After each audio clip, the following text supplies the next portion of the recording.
Bismillahirrahmanirrahim. Assalamualaikum warahmatullahi wabarakatuh. Jumpa lagi dengan saya di channel RDM Lili Tumbuh Farm. Dalam video kali ini saya ingin melakukan proses pergantian air pada media galon, teman-teman ya. Nah, seperti yang teman-teman tanyakan kemarin, ada yang bertanya mengenai tentang bagaimana proses pergantian air pada media galon ketika kita budidaya ikan lele di media galon ya. Nah, apa saja yang harus kita perhatikan dan bagaimana prosesnya? Simak terus dalam video saya dari awal sampai akhir ya, supaya teman-teman tahu dan paham hal apa saja yang mungkin harus kita terapkan ketika kita ingin mengganti air. Yang pertama, ketika kita ingin melakukan proses pergantian air, tentunya kita harus menyiapkan media galon yang kosong atau media galon baru. Nah, fungsinya apa?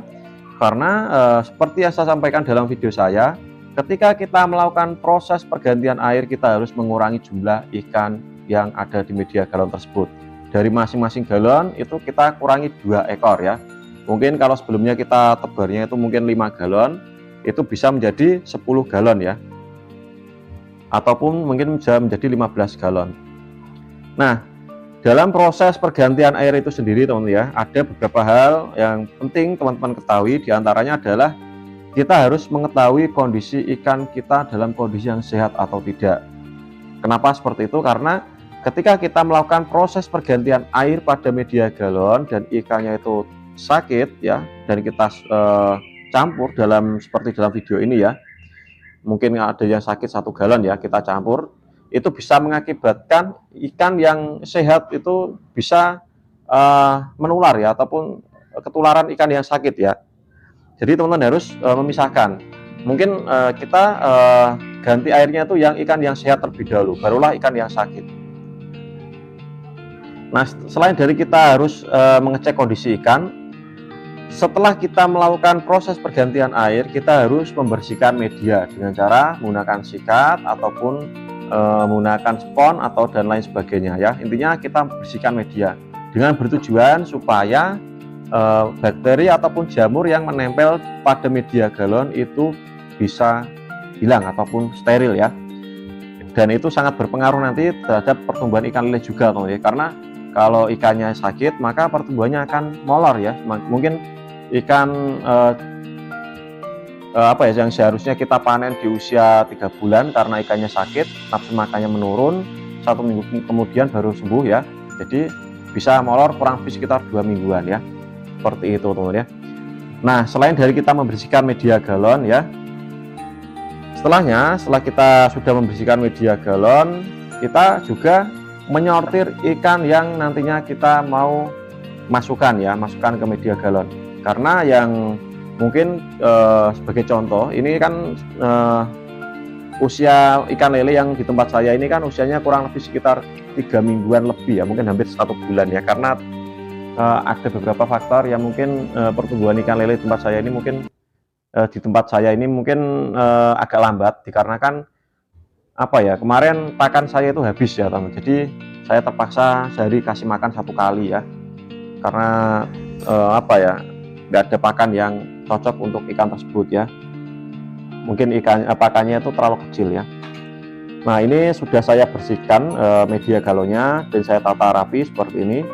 Ini satu rak ini saya isi 6 galon ya. Ini baru saya isi 55, nanti saya geser ya teman-teman ya. Nah, dalam proses teman-teman, penyortiran ini kita lakukan manual ya. Ya kira-kira saja ya, mungkin kalau ukurannya besar kita masukkan yang besar. Tentunya yang kemarin mungkin kita tebar isinya 10 ekor, kita kurangi 2 ekor jadi 8. Ataupun kalau 8 kita kurangi menjadi 6 gitu ya, seterusnya ya. Kita pokoknya kurangi 2 ekor per galon yang isi semulanya ya. Nah, kenapa kok dikurangi isinya, kenapa sedikit banget Bang? Nah, tujuannya supaya pertumbuhan ikan lelenya itu bagus ya, itu cepat ya.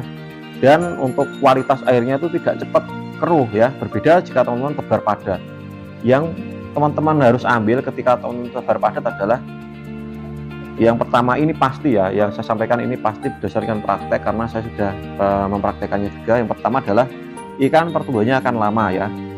Yang kedua, kualitas air akan cepat keruh ya. Dan yang ketiga, kanibalisme sangat tinggi. Yang keempat, tingkat daya tubuh ikan itu akan menurun karena sangat padat, mungkin karena amonianya sangat tinggi, jadi ikan akan mudah terserang penyakit, teman-teman ya. Jadi ideal yang saya sarankan untuk masing-masing galon itu ditebar 15 ekor. Itu kita harus kurangi sampai di media galon itu ada 5 atau 4 ekor, tergantung dari kita ingin panen di ukuran berapa. Kalau kita ingin panen di 1 kilo isi 8, kita isi 4 ekor per galon, ataupun kita isi 10, kita isi 5 ya, ataupun 6 ekor per galon ya. Nah begitu ya teman-teman. Jadi saya harap teman-teman sudah paham mengenai tentang bagaimana cara dan proses dalam pergantian air ataupun budidaya ikan lele pada media galon ya.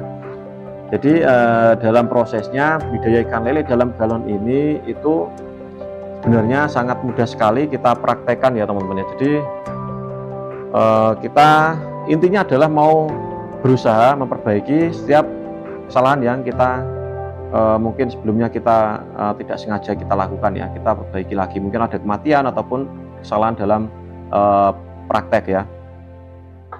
Nah selain dari itu ada teman-teman juga yang bertanya ya, Bang, kenapa kok ketika saya selesai melakukan proses penyelkiran itu kok ikannya pada mati, apa penyebabnya? Itu biasanya disebabkan karena kanibal ya, ataupun saling memasak satu sama lain ya. Nah teman-teman bisa mencegah hal tersebut dengan cara yang pertama, teman-teman lakukan treatment yang namanya setelah kita masukkan bibit seperti dalam video ini, kita harus memberikan pakan selang 5 atau 10 menit ya. Pakan tersebut harus kita bibis dengan air jernih ataupun dengan air biasa sampai dia empuk, dan kita masukkan di media galon tersebut sebagai pakan. Nah untuk teman-teman dalam proses pemberian pakan seperti dalam video ini, itu kita lakukan 5-10 menit setelah kita ganti air ya, dengan bertujuan tidak kanibalisme tadi ya. Nah untuk teman-teman semoga penyampaian dalam video ini bermanfaat untuk teman-teman, dan apabila ada suatu kesalahan kata dalam video saya mohon maaf yang sebesar-besarnya. Dan untuk teman-teman yang mungkin ingin bertanya di channel saya, silahkan tanyakan, nanti saya akan buatkan video ataupun saya jawab melalui komentar apabila waktu saya sempat ya. Dan video ini saya akhiri dengan kata assalamualaikum warahmatullahi wabarakatuh. Salam tani ikan Nusantara, salam jos ya.